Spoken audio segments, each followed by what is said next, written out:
बिस्मिल्लाहिर्रहमानिर्रहीम। अस्सलाम वालेकुम नाज़रीन, आप यूट्यूब चैनल देख रहे हैं। मैं इमरान खान हूँ। सबसे पहले तो बुशरा बीबी और इमरान खान साहब को जो सज़ा हुई तोशाखाना में, इस सज़ा के हवाले से खैबर पख्तूनख्वा में मुख्तलिफ़ मकामात पे लोगों ने एहतजाज किया।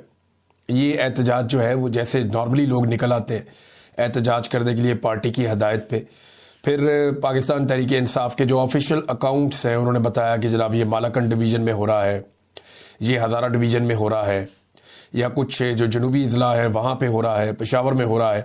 तो मुख्तलिफ़ जगहों पे पाकिस्तान तहरीक इंसाफ ने रैलियाँ निकाली और इमरान खान साहब के हक़ में मुजाहरा किया। तहरीक इंसाफ का ये मानना है कि उनके साथ ज़्यादती हो रही है और पाकिस्तान तहरीक इंसाफ के सोशल मीडिया ने बाकायदा एक डॉक्यूमेंट्री बनाई है तोशाखाना के हवाले से, और बहुत सारे वो हक़ाइक़ छाप दिए हैं जो हक़ाइक़ नॉर्मली हम नज़रअंदाज कर देते हैं। देखिए, वक्तन फ़वक्तन ये सारी चीज़ें पाकिस्तान का मीडिया बताता रहा कि तोशाखाना पे किसने कितना हाथ साफ किया। तोशाखाना में किसी ने भी घड़ियां नहीं छोड़ी। जितने भी लोग आए पाकिस्तान के अंदर हुकूमतों में, वो सारे तोशाखाना के तहाइफ अपने घरों में लेकर जाते रहे, चाहे वो निगरान हुकूमतों में आए, चाहे वो बाकायदा हुकूमतों में आकर बैठे। तमाम लोग तोशाखाना के ऊपर हाथ साफ करते रहे, हत्ता कि जर्नैलों ने भी तोशाखाना के ऊपर हाथ साफ किया है।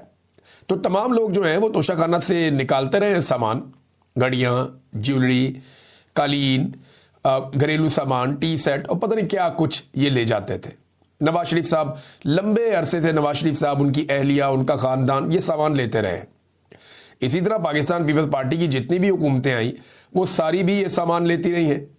इसी तरह इमरान खान साहब ने और उनकी अहलिया ने भी तोशाखाना का सामान लिया। मामला ये है कि इमरान खान साहब को ये नहीं करना चाहिए था या उनकी अहलिया को नहीं करना चाहिए था। ये इखलाकी नुक्ता नज़र से आप देखें तो बात ठीक है, यानी बाकी सारे लोग जो काम कर रहे थे वो इन्हें नहीं करना चाहिए था। लेकिन सवाल ये पैदा होता है कि क्या कोई इल्लीगल काम किया, गैर कानूनी काम किया? अगर तो गैर कानूनी काम किया तो वो सब ने किया। अगर तो तोशाखाना से घड़ी लेना या कोई और तोहफा लेना गैर कानूनी है, तो यही गैर कानूनी काम नवाज शरीफ ने, उनके ख़ानदान ने, जरदारी ने, उनके ख़ानदान ने, गिलानी ने, उनके ख़ानदान ने, और बेशुमार और ख़ानदान हैं जो ये कारनामे कर चुके हैं। तो उन सबको भी गिरफ्तार होना चाहिए, उन सब पे भी मुकदमे चलने चाहिए। तोशाखाना से सामान लेना इल्लीगल नहीं है। आप एक मखसूस अमाउंट जमा करवा के आप सामान ले लेते हैं और ये हमेशा से होता है, कोई पहली मर्तबा नहीं हो रहा। लेकिन इमरान खान साहब वो पहले आदमी हैं जिन्होंने तोशाखाना के रूल्स को तब्दील किया और जो 20% पैसा देकर सामान लेते थे उसको 50% तक कर दिया। अब इल्ज़ामात इमरान खान साहब पे ये लगते हैं कि जनाब जो तोशाखाना के अंदर तहाइफ थे उनकी कीमत कम लगवाई गई। भी जो कम कीमत लगवाएगी वो प्राइम मिनिस्टर खुद लेके हाथ में तो नहीं फिरता था मार्केट के अंदर, जनाब बताएं ये कितने का है, जनाब आप बताएं ये कितने का है, जनाब आप बताएं, ऐसे तो नहीं होता था। भाई सरकारी मुलाजमीन है, तोशाखाना का बाकायदा एक डिपार्टमेंट है, वो लोग जाते हैं, वही लोग चेक करवाते हैं ना ये चीज़ कितने की है। तो जो उसकी कीमत लगती है उसके मुताबिक वो 20% या बाद में इमरान खान साहब ने 50% कर दिया तो उसके मुताबिक वो नीलाम हो जाता है। तरीकाकार तो ये है। अगर कम कीमत लगी थी तो इमरान खान ने जाके मार्केट में तो नहीं लगाई थी ना, वो तो जिसने कम कीमत लगाई वो सरकारी ऑफिसर, उसके गले में फंदा डालो, उसको पकड़ो ना कि भाई ये तुमने इतनी कम कीमत क्यों लगाई और तुमने क्यों सरकार का माल जो है या तोशाखाना का माल ओने पोने बेच दिया। उन सबको छूट है इमरान खान को। देखिए, अगर इमरान खान साहब और उनकी अहलिया, अव्वल तो मेरा ये मानना है कि इन्हें कोई तोहफा लेना ही नहीं चाहिए था, ये इन तोहफों से बहुत बड़े हैं। इमरान खान की तो शख्सियत इतनी बड़ी है, ये उनकी अहलिया ने अगर लिया तो लेना ही नहीं चाहिए था, ये तोहफे लेने नहीं चाहिए थे। लेकिन अगर उन्होंने लिए हैं तो उन्होंने कानून के मुताबिक लिए ना, गैर कानूनी तौर पे तो नहीं लिए। अगर ये ना भी लेते ना, मैं आपको एक और चीज़ बताता हूँ, फ़र्ज़ करें कि इमरान खान और बुशरा बीबी एक भी तोहफा ना लेते तो किसी और केस में फंसा देते। ये तो एस्टेब्लिशमेंट के साथ लड़ाई है ना, ये तो बड़ी आइडियल सिचुएशन है कि तोहफा लेते ही ना। लेकिन अगर ना लेते तो क्या होता, किसी और केस में फंसा देते। इद्दत वाला केस भी तो बनाया है ना, और कोई घटिया केस बना देते। तो ये पाकिस्तान की एस्टेब्लिशमेंट से लड़ाई का नतीजा है। जिन्होंने गाड़ियां ली जो बिल्कुल ही गैर कानूनी है, गैर आईनी है, लिखा हुआ है उसके अंदर कि आप गाड़ी नहीं ले सकते तोशाखाना में, या कोई इंटीक वो आप नहीं ले सकते, वो चीज़ें इन्होंने ले ली। जो तारीखी नवादरात हैं, बहुत पुरानी चीज़ें हैं मजहबी नुक्ता नज़र से, या फिर वो चीज़ें आप नहीं ले सकते, लेकिन इन्होंने गाड़ियां भी ले ली और रूल्स को खुद ही नरम कर दिया और गाड़ियां लेके उड़ गए। वो केस चल रहा है 6 साल से, आज तक कोई उसके अंदर चालान ही जमा नहीं हुआ, और ये केस चल रहा है 1 साल से, फटाफट चालान भी जमा हो गया। तो ये एस्टेब्लिशमेंट का कारनामा है, इसमें कोई ताल्लुक नहीं है इस बात से कि इमरान खान साहब ने कोई गैर कानूनी काम किया, और बाकी सारों ने भी यही काम किया। अच्छा नाज़रीन, इसमें पंजाब में दोबारा से पाकिस्तान तहरीक इंसाफ पर छापेबाजी शुरू हो गई है। ऐसा लगता है कि पंजाब पुलिस का एक ही काम रह गया, पीटीआई के बंदे पढ़ लो। वो पीटीआई के ऊपर छापों पे छापे और कोई काम ही नहीं करते। जिसने भी अपनी कारकर्दगी साबित करनी होती है वो पाकिस्तान तहरीक इंसाफ पे चढ़ जाता है। मुझे ऐसा लगता है कि पाकिस्तान के जितने भी इदारे हैं वहां पे अब कारकर्दगी दिखाने का जो वाहिद जरिया है वो ये है कि आपने पाकिस्तान तहरीक इंसाफ या इमरान खान के खिलाफ कितना किया और क्या किया। यानी ये PMLN के एक जर्नलिस्ट हैं अफसार आलम साहब, इन्हें वो भी लगाया हुआ था इन्होंने, चेयरमैन पैमरा भी। ये कहते हैं जी कि मेजर जनरल फैसल नसीर को अगला DG ISI लगाया जा सकता है, इसीलिए उन्हें साथ लीबिया ले जाया गया।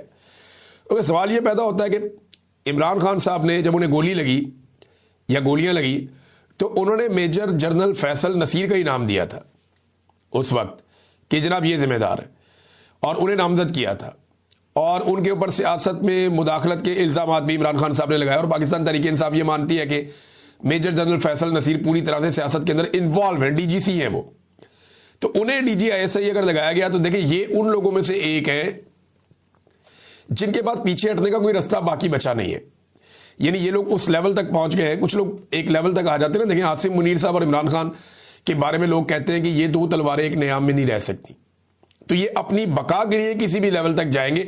इसी तरह फैसल नसीर साहब हैं, कुछ और लोग हैं, ये लोग नहीं पीछे हट सकते। अब बात यह है कि ये जिस नहज तक पहुंच गए हैं या जहां तक ये मामलात को लेकर चले गए हैं वहां से पीछे हटा नहीं जा सकता।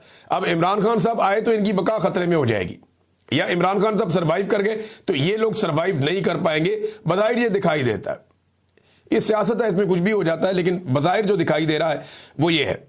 फिर एक और चीज भी बताई गई कि नून लीग ने नदीम अंजुम के लिए बहुत कोशिश की। नदीम अंजुम साबिक DG ISI है और इसी के दौर में मुझे अगवा किया गया था, मुझे इसलिए ये बंदा हमेशा याद रहेगा। बाकी DG ISI शायद मैं भूल जाऊं, एक एक करके तारीख का हिस्सा बनते जाते हैं, लोगों को याद भी नहीं रहते, तो ये इसको मैं याद रखूंगा क्योंकि इसके दौर में मैं अगवा किया गया था।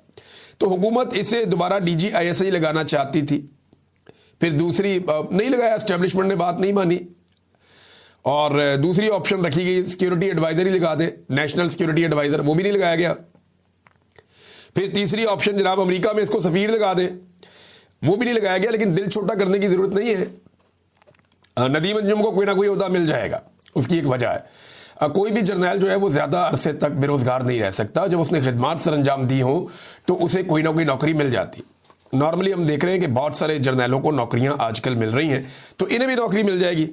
कौमी कॉन्फ्रेंस के अंदर नाजरीन बड़ी ज़बरदस्त तकारीर हुई हैं, बड़े ज़बरदस्त तरीके से मोमेंटम बनाने की कोशिश की गई है, और ये मोमेंटम क्या है ज़रा ये आप सुन लीजिए। सुहेल अफरीदी साहब ने बड़ी इंपॉर्टेंट बातें की है, रबिया बाजुआ साहिबा ने बड़ी इंपॉर्टेंट बातें की है, कुछ जर्नलिस्ट हैं उन्होंने बड़ी अच्छी वहाँ बातें की है, कुछ वकला ने बातें की है, और कुछ सियासतदानों ने भी। महमूद अच्छा